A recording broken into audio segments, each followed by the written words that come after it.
오늘 성경 말씀은 사사기 9장 56절에서 57절입니다. 기드온의 가족 이야기는 요아스의 아들 여룹바알이 자기 집에 돌아가서 살았다는 내용으로 시작하고 있습니다. 구약 성경에서 기드온을 아버지의 이름과 함께 소개할 때는 항상 요아스의 아들 기드온이라고 합니다. 그런데 딱 한 번 사사기 8장 29절에서 기드온을 요아스의 아들 여룹바알이라고 부릅니다. 기드온은 자기 집에 있는 바알 신상과 아세라 신상을 다 태워버리고 바알 제단을 전부 다 쓸어버려서 여룹바알이라는 이름을 얻기는 했지만 스스로 바알의 자리에 올라간 사람입니다. 기드온이 이제 그런 사람이 되었다는 것을 은근슬쩍 비꼬는 말이 요아스의 아들 여룹바알입니다. 기드온에게는 아내가 많았습니다. 그 아내로부터 낳은 아들들의 수만 70명이었습니다. 그런데 신명기에서는 지도자가 지켜야 할 법령으로 많은 아내를 두는 것과 지나치게 많은 재산을 소유하는 것 모두를 경계하는데 기드온은 이 두 가지 법 모두를 어긴 것입니다. 많은 아내들과 그 사이에 태어난 아들들이 하나님이 왕된 나라를 세워가는데 걸림돌이 될 것이 분명하였습니다. 그리고 집안의 재산을 놓고 아들들이 싸움을 벌이는 일 역시 비일비재했기 때문에 이런 법률을 만들어 놓았을 것입니다. 그러나 기드온은 그 법률을 몰랐거나 무시했던 것입니다. 그리고 그 많은 아내들도 모자라 첩까지 두었습니다. 사사기 저자가 정의하는 첩은 아내와 반대되는 개념입니다. 아내라는 말은 합법적인 결혼으로 맺어진 남녀의 관계이고 첩은 그렇지 않다는 것입니다. 그러면 왜 세겜 출신의 여인과 합법적인 결혼을 하지 못했을까요?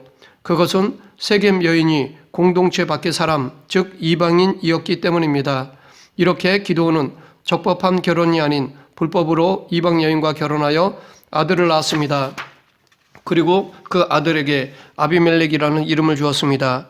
아비멜렉이라는 이름은 나의 아버지는 왕이다 라는 뜻입니다. 기드온은 아들의 이름을 지어주면서 그 이름에 슬며시 자기의 진심을 담아 넣은 것입니다. 사사기 저자는 기드온 집안의 이야기를 하면서 의도적으로 바알이라는 말을 반복하고 있습니다. 이스라엘 백성들은 바알을 섬겼습니다. 그러나 기드온은 여호와 하나님의 사자를 만난 뒤에 바알의 제단을 허물어 버렸습니다.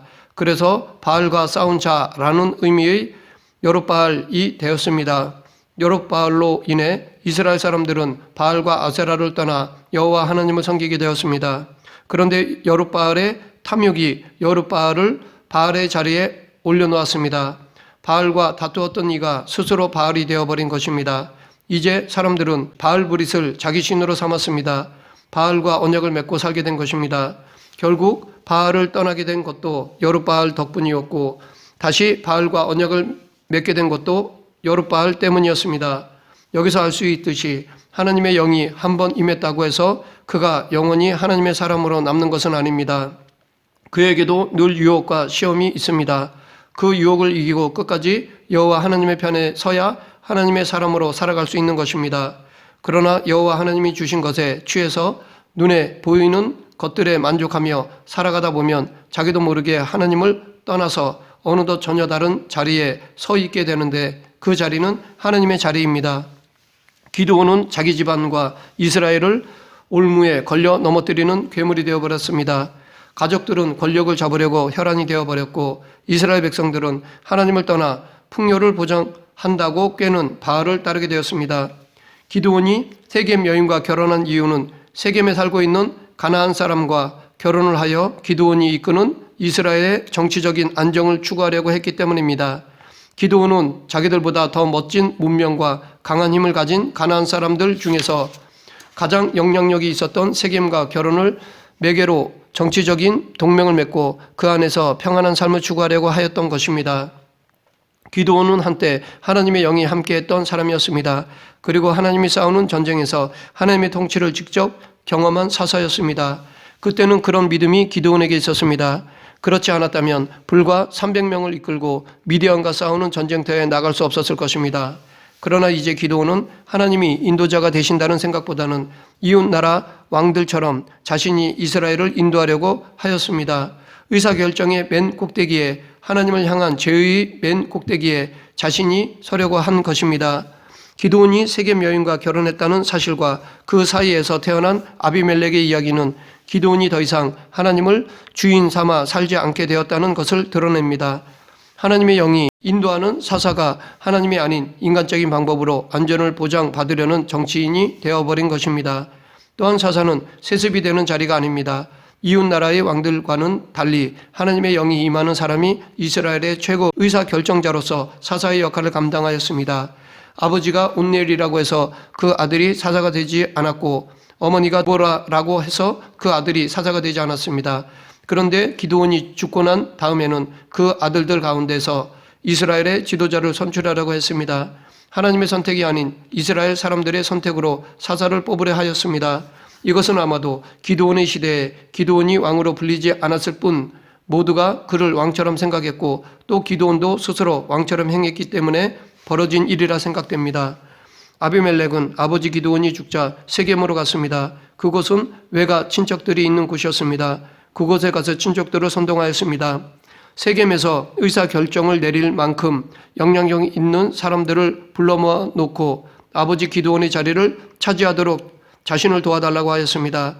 이때 그는 여룹바알의 아들 70명과 자신이 가족 안에서 신분이 다르다는 것을 밝혔습니다. 여룹바알의 아들 70명이 모두 다스리는 것이라는 말에는 아비멜렉 자신은 포함되지 않았습니다. 혈통이 달랐기 때문입니다.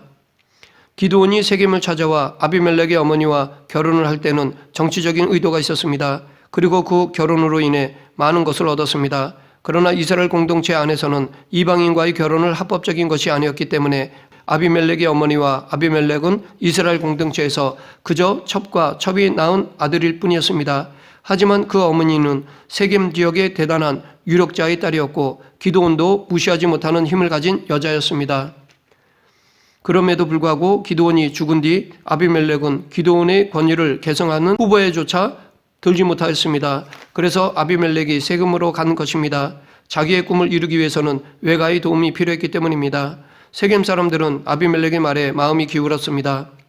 왜냐하면 기드온의 아들 70명이 서로 이스라엘 공동체의 머리가 되려고 치고받고 싸우는데 이 틈에 자기들과 피를 섞은 아비멜렉을 후원하여 그가 왕위에 오르면 가나안 땅에서 세겜 사람의 영향력이 더 커질 것이라는 기대가 있었기 때문입니다.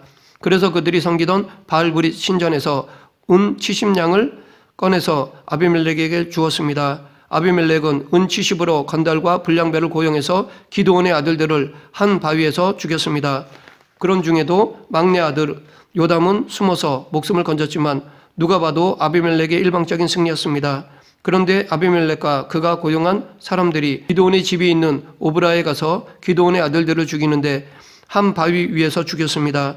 고대 사회에서 바위나 큰 나무라든가 기둥은 신의 임재를 상징하거나 신이 거주하는 거룩한 장소 혹은 신과 연결될 수 있는 제사의 장소라고 여겼습니다. 그렇기 때문에 바위에서 죽였다는 것은 마치 아비멜렉이 섬기는 바알신에게 사람을 제물로 드리는 제사를 드렸다는 것으로 볼 수 있습니다. 혹은 아비멜렉의 입장에서 바알을 따르는 세겜 사람들과 더 확고한 관계를 맺기 위해서 이런 종교적인 상징이 내포된 살인을 저지른 것일 수도 있습니다. 세겜 성읍 사람들은 세겜에 있는 돌기둥 곁에 상수리 나무 아래로 가서 아비멜렉을 왕으로 삼았습니다. 사사기 저자는 이 부분을 극적으로 기록해 놓고 있습니다. 단 한 절 안에 많은 역설적인 역사의 이야기를 담아 놓았습니다. 비록 아비멜렉이 세겜의 토박이 가나안 여인의 아들이라고 해서 세겜 사람들이 모두 다 토박이 가나안 사람이라고 생각해서는 안 됩니다. 세겜은 정복 전쟁 직후 레위인들에게 주어진 성읍이었고 또 도피성으로 사용된 곳이었습니다. 그곳에는 분명히 이스라엘 사람들 그 중에서도 레위인들이 살고 있었을 것입니다. 그러나 그들도 얼마 지나지 않아서 세겜 사람들과 뜻을 같이 해서 그들처럼 살았던 것입니다. 레위 사람들의 성읍에는 여호와 하나님을 위한 제단이 있었습니다. 그래서 이스라엘 백성들은 하나님께 제사를 드리기 위해서 가까운 레위인들의 성읍을 찾아갔습니다. 그런데 그런 세겜의 또 다른 제단 바알브릿을 위한 제단이 있었습니다. 그런데 고고학자들은 세겜에서 동시대에 만들어진 제단을 하나밖에 찾지 못했습니다. 이것은 곧 여호와 하나님의 제단에서 바알에게도 제사를 드렸고 그 제사에 레위인 제사장들이 방조했거나 동조했거나 앞장섰다는 것을 의미합니다. 세겜은 여호와의 순결이 있는 곳이기도 합니다. 여호수아가 죽기 전에 이스라엘 백성들을 세겜으로 불러 모았습니다. 그리고 이스라엘의 장로들과 그 우두머리들, 재판관들을 불러내서 아브라함 때부터 이스라엘의 역사를 쭉 말하고 출애굽의 역사를 되새겼습니다. 그리고 나서 여호수아가 세겜에서 백성들과 언약을 세우고 그들이 지킬 율례와 법도를 율법책에 기록하고 큰 돌을 가져다가 주님의 성소 곁에 있는 상스리나무 아래에 두었습니다.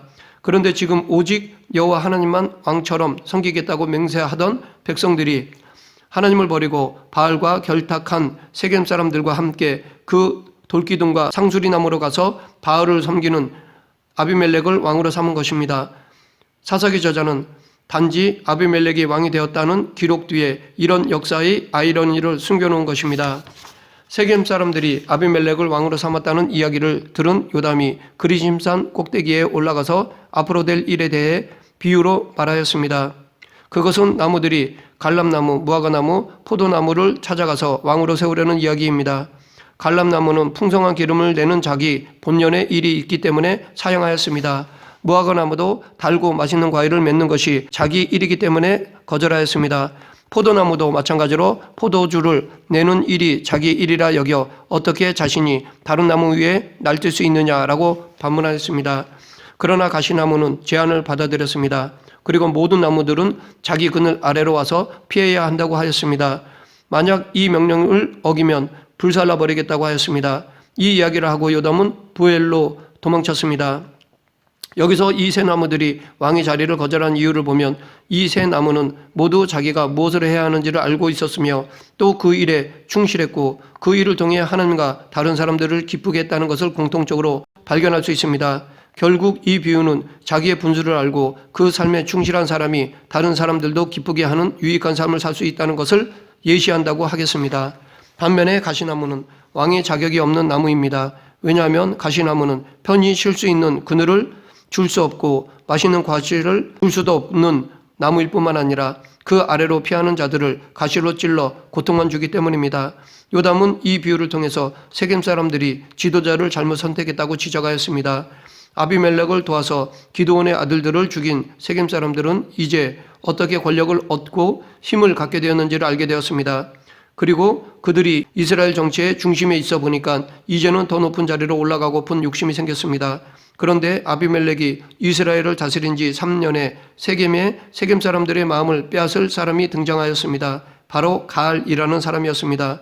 그가 누구인지에 대해서는 성경에 구체적으로 나와 있지 않기 때문에 단정할 수는 없지만 사사기를 연구하는 학자들이 대부분 동의하는 것은 가알이 무역상일 것이라는 견해입니다. 당시 무역상은 그저 장사하는 사람으로만 생각해서는 안 됩니다. 장사를 하기 위해 이 도시 저 도시를 다닐 때 자기들의 물건이 약탈당할 수 있기 때문에 스스로 무장도 하고 다니던 사람들이었습니다. 좀 더 가치 있는 것들을 운반할 때는 고용한 군인들과 함께 다녔습니다. 무리를 지어 다니며 싸울 준비가 되어 있는 사람들이었습니다. 그런데 어떤 도시에 가서 장사를 하다 보면 그 도시의 상태를 파악할 수가 있습니다. 이렇게 돌아다니면서 한 도시 혹은 한 나라의 정치, 경제, 문화적인 상황을 꿰뚫고 다녔던 사람들이 무역상들이었습니다. 이런 첩보들을 쌓고 군사적인 힘을 키워가다가 도시 전체를 무력으로 정복하고 그 도시의 주인이 되기도 하였습니다. 이 같은 민족들 중에 대표가 미디안 사람들, 아말렉 사람들이었습니다. 그런 가알이 세겜 사람들을 설득하였습니다. 처음 아비멜렉이 세겜 사람을 선동할 때 기드온의 아들들은 세겜 사람들과 아무 관계가 없는 순수 이스라엘의 혈통이지만 자신은 세겜의 피가 흐르고 있다는 것을 내세웠습니다. 심리적으로 자신이 세겜 사람들과 더 가깝다는 것이었습니다. 세겜 사람들은 그 말에 끌렸습니다. 그런데 아비멜렉이 사용한 방법을 가알이 그대로 사용하였습니다. 아비멜렉은 혈통으로 따지면 반만 세겜 사람이었습니다. 그의 아버지는 이스라엘 사람 기드온이었습니다. 하지만 가알은 아버지 어머니 모두 세겜 사람으로서 순수 세겜 혈통이라는 것이었습니다. 가알은 자신을 따르는 사람들과 함께 아비멜렉이 다스리는 지역의 산지 곳곳에 숨어서 지나가는 사람들을 약탈하였습니다. 이런 일은 원래부터 하던 일이었기에 그리 어렵지 않았을 것입니다. 이렇게 약탈을 하면서 사람들 사이에 아비멜렉이 자기 영토도 지킬 능력이 부족하다는 민심의 불안과 불만을 불러일으킬 작정이었습니다. 불안정한 치안 뒤에 가알이 있었고 가알의 의도를 알게 된 수불은 아비멜렉에게 이 사실을 알리고 가알과 전쟁을 준비하였습니다. 매복 공격을 당한 가알과 세겜 주민들은 세겜 망대로 들어가서 방어전을 하게 되었습니다. 하지만 아비멜렉이 불을 놓는 바람에 망대에 있던 사람들이 다 죽었습니다. 세겜 망대 안에 있던 사람들은 자기 동족들이었고 친족들이었고 같은 바알 신앙을 가지고 있었던 사람들이었습니다. 그런데 이들은 완전히 진멸하다시피 하였습니다. 아비멜렉은 권력을 유지하고 왕노릇하기 위해서라면 자신을 제외한 모두를 희생시킬 수 있는 사람이었습니다. 또 자신을 반대하는 사람들이 치러야 할 대가를 분명히 보여주고 싶어 했습니다. 아비멜렉은 자신을 반대하는 사람들을 하나도 남겨두지 않는 무자비함이 통치의 원칙이었습니다. 공포 정치로 권력을 유지하려고 했던 아비멜렉은 데베스까지 쫓아가서 가알과 뜻을 같이 한 사람들을 죽였습니다. 세겜에서 이미 망대에 들어간 사람들을 어떻게 효과적으로 죽일 수 있는지를 터득한 아비멜렉은 세겜에서처럼 데베스의 망대에 불을 놓으려 망대 문에 바짝 다가섰습니다. 그런데 이름이 알려지지 않은 한 여인이 때마침 맷돌 윗짝을 아비멜렉의 머리에 내던졌습니다. 그리고 그 돌에 맞은 아비멜렉은 두개골이 부서져 버렸습니다. 이렇게 청동이나 철로 된 창, 화살 이런 무기가 아니라 그냥 집에서 콩과 밀을 갈던 맷돌 윗짝에 맞아 죽었다는 사실은 권력을 잡고 자신의 이름을 높이고 왕이 되려고 하는 자에게 주는 사사기의 교훈이라 할 수 있습니다. 또한 오늘 본문에서는 하나님께서 아비멜렉이 자기 아버지에게 행한 악을 갚으시고 세겜 사람들의 악을 그들의 머리에 갚으셨으므로 요담의 저주가 그들에게 응하였다고 말씀하고 있습니다.